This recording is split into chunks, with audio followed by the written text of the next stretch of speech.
Continuando con las instrucciones, analizaremos las 12 instrucciones que pueden realizarse si el formato de instrucción es del tipo de referencia a registro. Ya vimos que para que esto suceda, el código de operación, los 3 bits que están en la posición 12, 13 y 14, deben de ser 1 y el bit 15 un 0. En pocas palabras, el nible de aquí debe de ser un 7.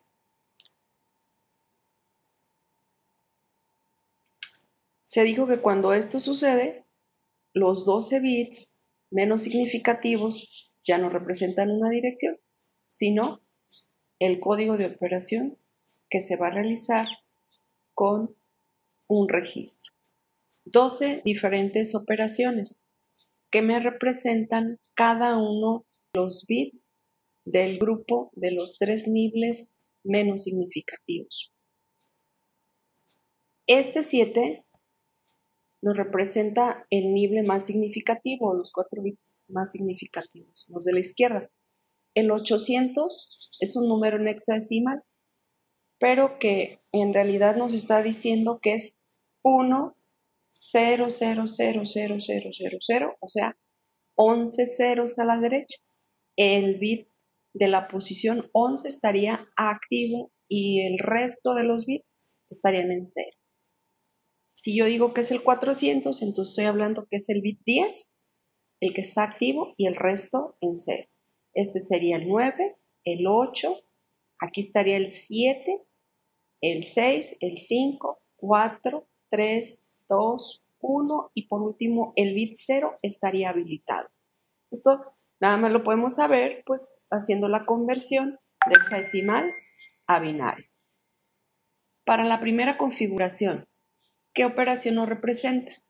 Es una de referencia a registro, por lo tanto va a trabajar con el registro acumulador. Por eso es un tipo de direccionamiento implícito.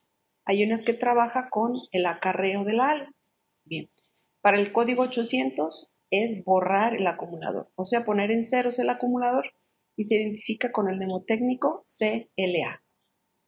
Para el 400 es borrar el acarreo del algo y se identifica con el CLE. Para el código 200 estaríamos haciendo un complemento del acumulador CMA, que en realidad estaríamos aplicando una operación NOT al valor que tiene el acumulador. Y esa misma operación con el código 100, pero a quien se le aplicaría el complemento sería al acarreo. Luego está el corrimiento circular a la derecha con el código 080 y su mnemotécnico CIR, CIR, con CIL o CIL, y el código 040 es una operación circular a la izquierda del acumulador en donde se involucra también el acarreo, es un corrimiento. La siguiente sería un incremento del acumulador con la 020, el mnemotécnico INC. El SPA, el SNA, el SZA, SZE, los 4 son operaciones de salto, pero son saltos condicionados a una condición, valga la redundancia, o para hacer alguna operación. El primero es brincar la siguiente instrucción siempre y cuando el acumulador tenga un valor positivo. El SNA haría la operación inversa. Si es un valor negativo, el valor del acumulador, saltaría a la siguiente instrucción. Este otro, el SZA, saltaría si el resultado que está guardado en el acumulador es 0 y el 002 evalúa el acarreo y si este es 0, salta a la siguiente instrucción. La operación 001 de registros es la operación HALT, identificada con el mnemotécnico HLT, que no es otra cosa más que detener el proceso que está realizando la computadora por inactividad, pudiera ser una de las razones. Cuando el formato de la instrucción está compuesto por el último nivel en unos o una F, esto quiere decir que los 3 bits del código fueron 1 y el bit de indirección, identificado con la I, es un 1 también. Eso nos da un 15 o los 4 unos encendidos. Cuando esto sucede, estamos hablando de una operación de entrada y salida. Son 6 operaciones nada más. Se sigue el mismo procedimiento, la misma interpretación que en las de referencia a registro. Se habilita un bit de los 12 bits que están en el formato de instrucción en la parte baja. Y la F, que sería el nivel más significativo, en la parte izquierda. Con el 800 se va a introducir un carácter y se va a mandar al acumulador. ¿A través de quién? Pues a través del INPR. Recuerden que ese es el registro de entrada. El 400 va a sacar un carácter al acumulador. ¿A través de qué registro? El OTR. El 200, brincar bandera de entrada, brincar si la bandera de salida está activa. Estas dos operaciones son operaciones que le permiten realizar interrupciones al procesador para poder introducir o sacar un dato al interior del procesador o al exterior respectivamente. El 080 y el 040 sirven para activar o desactivar una interrupción provocada principalmente por la entrada o salida de un dato a través de un periférico. En este diagrama vamos a ver cada uno de los pasos y las condiciones que se deben cumplir para llevar a cabo el ciclo de instrucción. Posteriormente lo vamos a ver como un algoritmo. Aquí lo estamos viendo como un diagrama de flujo. Ya sabemos que cuando tenemos este tipo de operaciones son transferencias hacia este componente. Todo lo que vemos aquí es a través de un lenguaje de transferencia de información o de datos, con los registros o en su efecto hacia la memoria. El SC es un contador de secuencia. Este es el que nos va a ir llevando la cuenta de los tiempos. O sea, es el que va a estar generando a T0, T1, T2, T3 y T4, T5, T6, dependiendo lo que tarde una instrucción. El IN es un flip-flop que se va a estar evaluando para saber cuándo hay una interrupción. Y el R es un flip-flop que nos permite controlar si se trata de un ciclo de instrucción normal o un ciclo de una interrupción o para la atención de una interrupción. Al inicio, los tres se inicializan, valga la redundancia, en 0, de tal manera que se va a ir por el lado izquierdo del ciclo, o sea que vamos a hacer una instrucción normal. Cabe aclarar que nunca puede existir una interrupción al inicio del ciclo de instrucción. Solo puede suceder después de que se decodifica la instrucción. Esto es, después del tiempo T2 puede surgir una interrupción, la cual va a ser atendida una vez que termine el procesador con la instrucción que está activa en ese momento. Si llegara a suceder una interrupción en este punto, termina su proceso la instrucción y a la hora de evaluar el valor de R, se vendría a esta parte del diagrama, o sea, el ciclo de una interrupción, para hacer el tratamiento adecuado de esa interrupción y poder atenderla como cualquier otra instrucción. Como primer paso, hacemos una transferencia del valor PC hacia AR.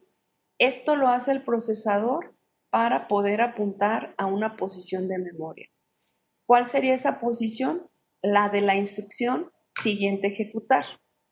Como ya tenemos ubicada esa dirección, el IR, que es el registro de instrucción, va a traerse el valor que está en esa posición de memoria y lo va a guardar en él. Pero también se puede hacer el incremento de PC para que éste esté preparado para la ejecución de la siguiente instrucción.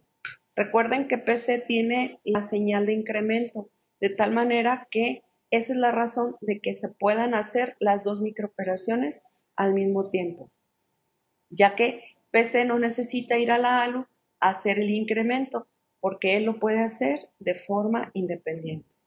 En esta etapa la decodificación se lleva a cabo y es conocida justamente esta etapa como etapa de decodificación. Estos dos tiempos componen la etapa de búsqueda de la instrucción.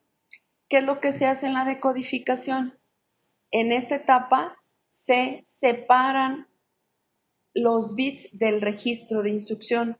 Del 0 al 11, si ustedes recuerdan, se especifica una dirección, generalmente la del operando, la cual se tiene que guardar en un registro de dirección para que apunte a la memoria y pueda traer el operando con el que se va a hacer la operación. El valor 15 nos especifica el modo directo o indirecto con el que se va a posicionar la memoria, el registro AR. Y por último, pero en el mismo tiempo, se separan los 3 bits del código de operación y se mandan a un decodificador para que sea este el que determine qué tipo de operación se va a realizar. Recuerden que el decodificador genera una sola salida habilitada y el resto deshabilitada. Por lo tanto, las opciones del decodificador pueden ser de 0, de 1, de 2, de 3, de 4, de 5, de 6 o de 7, uno a la vez habilitado y el resto deshabilitado. Como bien recuerdan, las operaciones de referencia a memoria pueden estar dentro de este rango. ¿Qué significa? Que si el decodificador del que estamos hablando genera una salida de D0 a D6, estaríamos hablando de una instrucción de referencia a memoria. Si el decodificador genera una salida D7, se evalúa el bit 15. Si este es 0, estamos hablando de una instrucción de referencia a registro.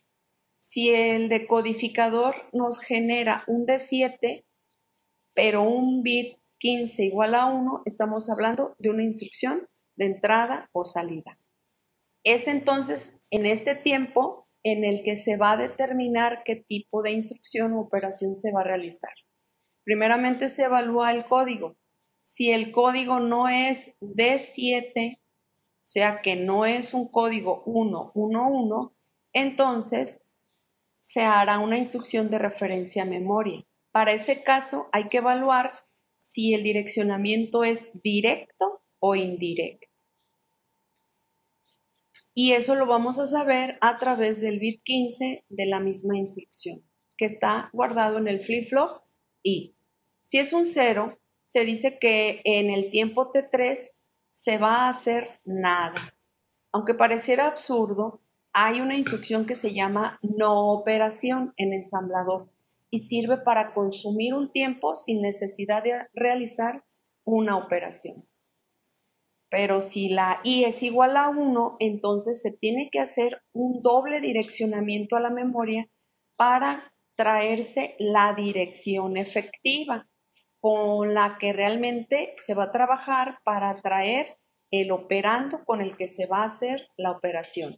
¿Por qué aquí se hace nada? Porque en los 12 bits de la instrucción ya está especificada la dirección donde se encuentra el operando, de tal manera que nada más faltaría que la ALU realice la operación. Este es para el caso de operaciones de referencia a memoria. ¿Qué pasa si D7 es igual a 1? O sea que el código de operación es 111. Estamos hablando de dos tipos de instrucciones. Una de referencia a registro y otra de referencia a operaciones o a entrada y salida. ¿Cómo lo vamos a saber? De la misma manera, a través del valor que está almacenado en el flip-flop y que guarda el bit 15 de la instrucción.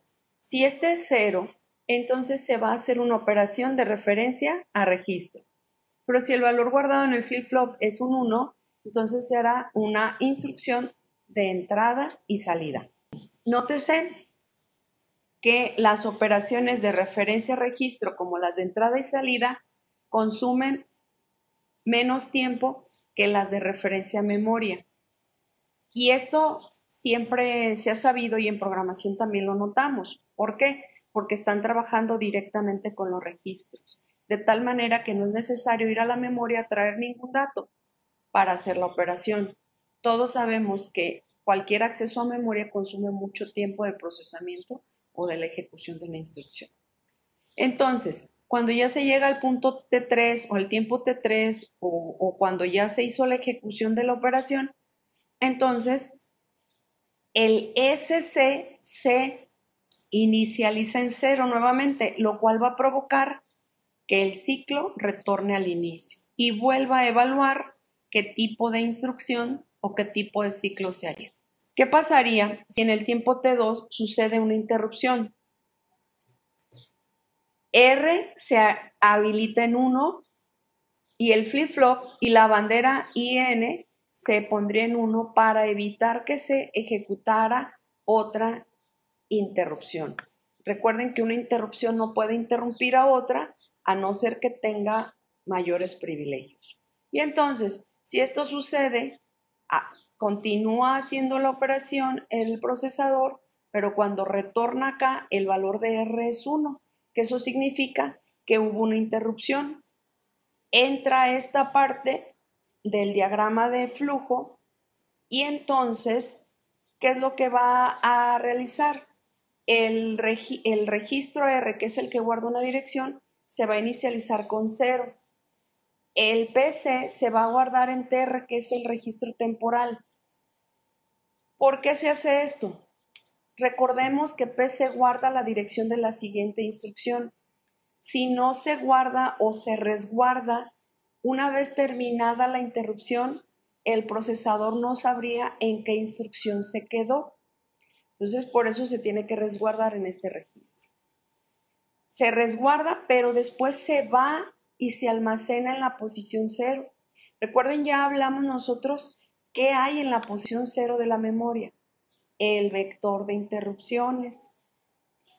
Luego se hace PC0 y se incrementa para poder llevar a cabo la rutina necesaria para realizar la interrupción que en ese momento se haya habilitado.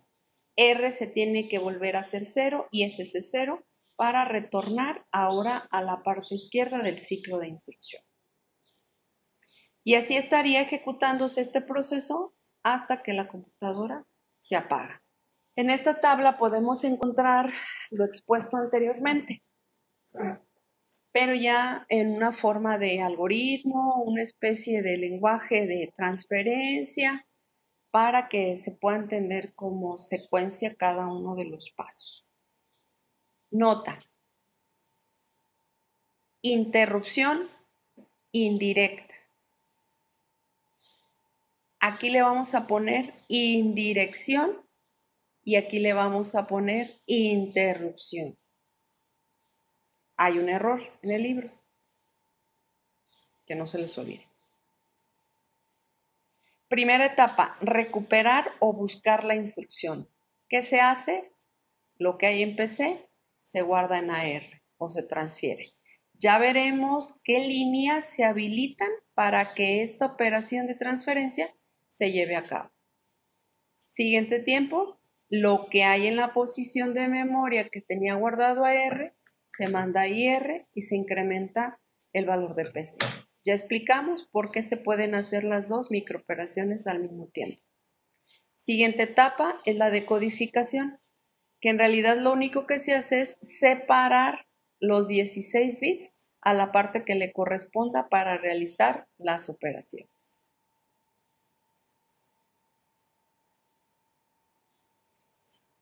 En la siguiente etapa es cálculo de la dirección efectiva.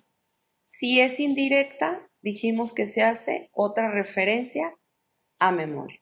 Esta parte es la que se especifica anteriormente en el ciclo de una interrupción. R se hace 1, el valor de AR se modifica a 0, el valor que tiene PC se resguarda para posteriormente mandarlo a la memoria, el vector de interrupciones. PC se inicializa, se incrementa en 1, se vuelve a 0 el IN para que pueda haber otra interrupción posteriormente, R se hace 0 y SC se hace 0 para que se regrese ¿a qué punto? A este de acá. En esta sección vamos a ver prácticamente lo mismo que vimos en la tabla de las operaciones, nada más que aquí estamos viéndolas con las microoperaciones correspondientes. Para poder hacer una operación AND es necesario tener el valor del segundo operando, de tal manera que se va y se posiciona a la memoria y lo que hay ahí se guarda en DR, que es el registro de datos, para posteriormente hacer la operación AND junto con el acumulador y guardarlo en el mismo. En cada una de las operaciones, al final, se tiene que inicializar SC en 0 para retornar al inicio del ciclo. Cuando se hace una AND, ¿qué es lo que sucede?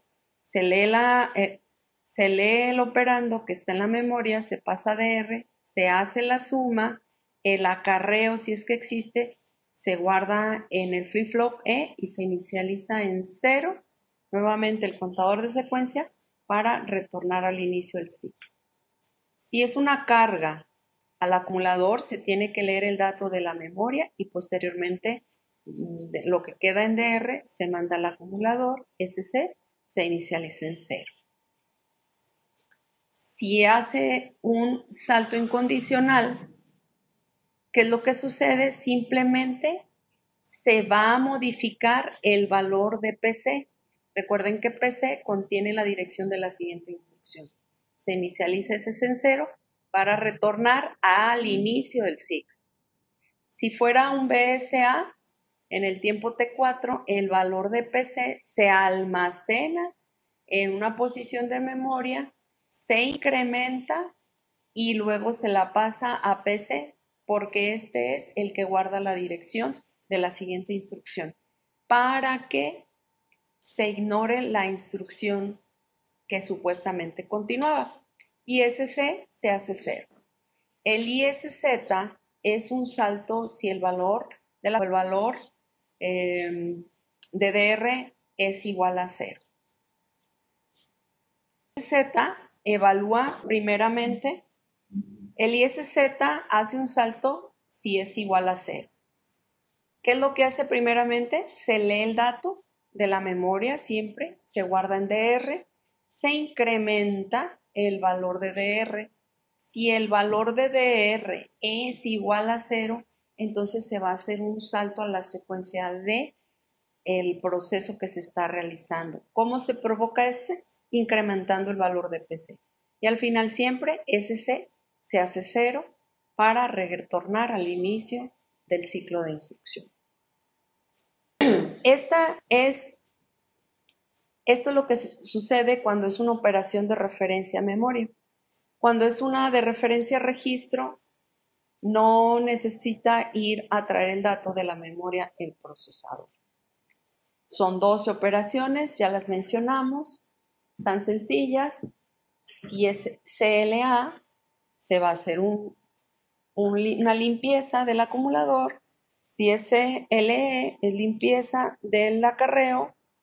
Si es CMA, es un complemento o una negación del acumulador. Si el CME es un complemento o negación del acarreo o del flip-flop que guarda el acarreo. Si es SIR y SIL, ya sabemos, es un corrimiento a la derecha o a la izquierda, incluyendo tanto el bit 15 como el acarreo. INC, ya lo conocemos, es un incremento. Y los siguientes 4 son saltos. Los saltos implican un incremento del registro o del valor que tiene almacenado PC. Y aquí está la condición. Si el acumulador es 0, se incrementa. Si el acumulador, si el bit más significativo del acumulador es 1, se incrementa PC. Si el acumulador es 0, se incrementa PC. Y si el acarreo es 0, se incrementa PC. Por último, aquí hay una bandera que nos va a representar el alto o parada de la computadora. Si esta operación sucede, se va a habilitar esa bandera para que la computadora se detenga o el procesamiento se detenga. Vamos a interpretar o identificar qué nos representa cada uno de estos símbolos. D7 nos está diciendo que el código de operación fue 111. Y T3 nos está indicando el tiempo en que esto va a suceder. Aquí lo están resumiendo como R, diciendo aquí que es una operación de registro. Y en cada una de estas hay que tomar en cuenta que siempre se va a hacer al final SC igual a 0. Va a suceder esa microoperación. El BI nada más nos está representando la posición del bit que está activado. Ya se explicó anteriormente por qué se activa nada más un bit. Aquí es el bit 0 hasta perdón, aquí está el bit 11 hasta el bit 0. ¿Qué nos está representando? La posición del bit que está en 1, recordando que el resto quedarían inhabilitados. Son 12 operaciones de referencia a registro. Y por último, las operaciones de entrada y salida, bajo el mismo esquema. Si es D7, o sea, el código es 1, 1, 1 y el bit 15 fue 1 y estamos en el tiempo T3, quiere decir que podemos hacer las operaciones de entrada y salida. Aquí nada más se consideran 6 bits de los 12 que tenemos en los bits menos significativos de la instrucción. Si el bit 11 está activado, entonces es una entrada de datos. Y suceden estas microoperaciones. FG y FGO son banderas que se habilitan o se deshabilitan cuando hay una entrada de datos o una salida de datos. Si sucede que el bit 10 es el que está activo, entonces esto se interpreta como que va a salir un dato. ¿Quién guarda ese dato de salida? Primeramente el acumulador, que luego se lo manda al OTR. Recuerden que tanto el INPR como el OTR solamente almacenan 8 bits, o sea, un carácter. Se habilitan estas banderas para decirle al procesador que se está haciendo la atención de un periférico, ya sea de entrada o de salida. La otra es un salto si hay una entrada y un salto si hay una salida. O sea, si se habilitó, evalúa estas banderas. Si son 1, entonces se hace un incremento. Tiene que ver con los procesos de entrada y salida. Por último, ION e IOF ponen en 1 o en 0, o se habilitan o deshabilitan la bandera de interrupción. Esto en ensamblador va a ser muy importante que lo tomen en cuenta. Y bueno, estas son las operaciones que se pueden realizar en esta computadora con estas características y bajo este control y temporización. Cuando llegamos aquí a este punto, tenemos toda la información suficiente para entender y conocer la arquitectura de la computadora a la cual nos estamos refiriendo. Nos están hablando de todos los registros que involucran la función, pero también las etapas en las que se realiza una instrucción y de los 3 formatos de instrucción que existen